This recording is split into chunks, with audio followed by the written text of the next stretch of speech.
Mambo vipi? Natumaini uko poa. Twende kwenye video hii ukajifunze jinsi gani unaweza ukaanzisha biashara mpya mwaka 2026. Ukijaribu kurefer back kidogo, miaka ya nyuma kidogo, ilikuwa mtu ukihitaji bidhaa, unajua kabisa kwamba nikitaka labda pengine mtungi gesi, mpaka niende kwa banki duka la fulani. Haya, labda nikitaka sijui nguo au suti aina fulani, mpaka niende duka la fulani. Sasa siku zinapozidi kwenda, mambo yanazidi kubadilika. Ndio maana ushindani unapelekea tubuni mbinu mpya, tutafute mbinu mpya za kuweza kuwini kwenye biashara. Sasa hivi ukitoka dukani, yani umetembea hatua 10 hata 20, tayari ushakutana na kile unachokihitaji. Kwa hiyo, wewe ambao unataka kuanza kufanya biashara mwaka 2026, zingatia mambo ya msingi sana nitakayokuelekeza kwenye video hii. Jambo la kwanza kabisa, kutokana na ushindani kuwa mkubwa, maana yake inabidi uje na mbinu za kivita. Na leo nitakupatia mbinu moja tu ya kivita ambayo itakusaidia kuweza kuliwini soko. Kwa hiyo kutokana na ushindani sasa hivi, leo watu wana option nyingi. Na unajua kwa nini biashara nyingi wanafunga? Kwa sababu watu wanakosa supply ya wateja. Labda nikwambie kitu kimoja. Biashara yoyote ile ina changamoto kuu mbili. Changamoto ya kwanza ni mtaji, kwa walio wengi mtaji uko chini. Lakini changamoto ya pili ambayo inazikumba hata biashara kubwa zenye mitaji ya mamilioni ni wateja. Kwa hiyo watu wengi wanafunga ofisi zao au maduka yao, biashara zao, si kwa sababu wamekosa mtaji. No, ni kwa sababu wamekosa flow ya wateja. Unakuta tayari unadaiwa kodi ya frame, unalipa 800,000 milioni, kwa siku unaishia kufunga, unarudi nyumbani unasito. Na kwa nini unafunga? Kwa sababu wateja wamekosa, kwa sababu wateja sasa hivi wana option nyingi sana za kununua. Ingawa ndio mitandaoni, unakuta kitu unachokiuza wewe kwenye huo mji, wapo wengine wanaiuza zaidi ya 80, zaidi ya 100. Kwa hiyo probability ya wewe kumpata mteja kununua kwako, na wewe uweze kutengeneza faida ya kuendesha maisha yako na kulipa kodi ya frame, kulipa gharama za umeme, sijui kulipa nini, inakuwa ni kubwa mno. Kwa siku na feri kwenye biashara, unaamua ufunge ofisi yako. Sasa basi, hii mbinu ukitumia mwaka 2026 itaweza kukusaidia sana. In case unataka kuanza biashara yoyote ile, kitu cha kwanza ambacho ninakusii, usikurupuke kwenda kuchukua frame. Tafuta wateja wako. Kama biashara yako inahusisha watu wa kawaida tu mtaani, unaweza kutembeza ukajitangaza kwamba jamani, ninauza 1 2 3, ninauza mayai, ninauza hiki, na mwisho wa siku wale watu wanakuwa wateja wako. Lakini njia nzuri zaidi na best option kwa nyakati tulizonazo ni kujitangaza mtandaoni. Kwa hiyo haijalishi una hela ya frame tayari unayo, kama na hela frame kwa mwaka mzima, sikushauri ukimbilie kwenda kuchukua frame. Jipe subira, vuta subira. Jitangaze mtandaoni, tafuta wateja wako. Tafuta wateja wako, tangaza ile bidhaa.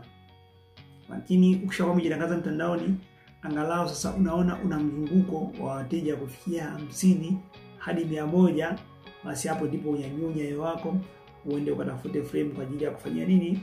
Kwa ajili ya kufanya biashara. Na hii itakusaidia kwa sababu unaingia ofisini tayari una watu ambao unawahudumia.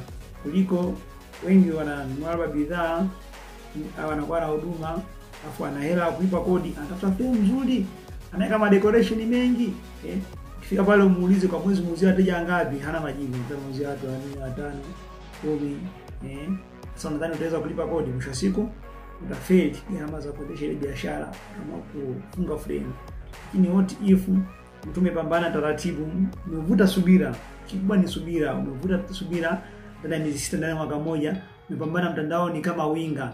Licha kwamba bidhaa umezeka labda ndani kwenye bako, au unaenda kuzichukua dukani, duka sehemu fulani unakochukulia na jitangaza mtandaoni, mwisho siku unakuta ndani ya miezi 6 labda umehudumia wateja 200, 300, wateja 500. Hivi ukienda kuchukua frame, inakuwa rahisi hata kwa directisha wale watu ambao wanakuja ofisini kwako, kwambia jamani, nimefungua frame sehemu fulani, nimefungua ofisi sehemu fulani, karibuni. Kwa hiyo hiyo ndio mbinu ambayo itakusaidia kwenda kuanzisha biashara ya 2026. Ni kweli mtandaoni kuna changamoto nyingi.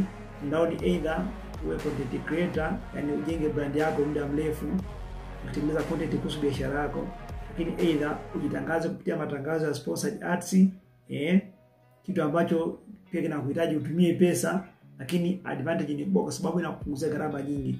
Sasa hivi kwenye maframe ya biashara, unless others labda pengine una frame lako mwenyewe. Lakini kama ninaona kwenda kupanga labda sokoni, labda sijui wapi, usikimbilie huko. Utakukimbiza mapema sana. Frame sasa hivi ni gharama sana. Unaenda kulipia frame labda wapi? Labda pengine town center, katikati ya miji mikubwa kama Dar, Mwanza wapi. Unaambiwa labda pengine hapa bwana ndika ulipie la mwaka yote milioni 30 na milioni 40. Lakini kumbuka unatoa milioni 40 au milioni 30, frame ipo center mji, lakini kumbuka sasa hivi biashara zimebadilika. Sasa hivi biashara zimeingia mitandaoni. Watu wapita njia, mtu apite njia ingie dukani kwako, aisee kitakulamba. Na kutaka waamini mambo yamebadilika, nenda kwenye ofisi tu za mabasi. Angalia mizigo pale, yani mizigo imetoka mkoa huu, imetoka huku, imetoka huku, imetoka huku. People are ordering online. Watu wanafanya biashara mtandaoni, watu wanaagiza mtandaoni. Kwa hiyo wewe kulipa hiyo milioni 40 pengine kodi, au pengine milioni 20 unalipa kodi mwaka mzima, sio guarantee kwamba utauza ile, kwa sababu pale huenda sawa ni town center, ni mji unapita watu, lakini utapata ile mauzo ya kutegemea ambayo huenda hayo mauzo yakisha kulipa nini? Kulipa kodi ya pango, sio kuendesha maisha yako kwenye mambo mengine ya msingi. Lakini utakuwa na jeuri ya kulipa hiyo hela endapo nikikuuliza bwana, tangu uanze kujitangaza mtandaoni au tangu uanze hii biashara umeuzia wateja ngapi? Nijibu 100 plus na kuendelea, nijibu 500 plus na kuendelea, kujibu 1000 plus na kuendelea. Hapo hata ukichukua frame katikati ya mji kulipia milioni 50, milioni 100, bado wako itakuwa na advantage kwa sababu tayari ushatengeneza channel ya wateja. Hivi ndivyo ambavyo kwa yeyote anataka kuanza biashara kwa nyakati hizi tulizonazo lazima zingatie. Usikimbilie kwenda kuchukua frame, tafuta wateja kwanza, then ukishakuwa na link au na channel ya wale wateja wako, ndipo unyanyue nyayo wako ukatafute frame, ujaze bidhaa zako. Biashara utafurahia sana kwa utafanya biashara kwa stress, sababu kwenye frame ulipe kodi, sio ulipe afu unakuta frame pengine ulipe tafuta, inahitaji uweke na bango ili watu waweze kujua kwamba baba unauza kitu fulani. Bango ulipie kwenye halmashauri. Hapo TRA wanakutaka walipie. Hapo sijui kuna gharama za mlinzi, sijui gharama za usafi, sijui za nini. Afu kipigia hesabu, unakuta pengine kwa siku ya wastani unauzia wateja 5 hadi 10, 5 hadi 10. Inakuwa ni nini? Ni losi. Kwa hiyo chukua ushauri, kaufanyie kazi kwa hapa unataka kuanzisha biashara mwaka 2026 ili uweze kufanikiwa. Mimi sina la ziada kwenye video hii. Tukutane wakati mwingine na kwenye video nyingine tena. Asante.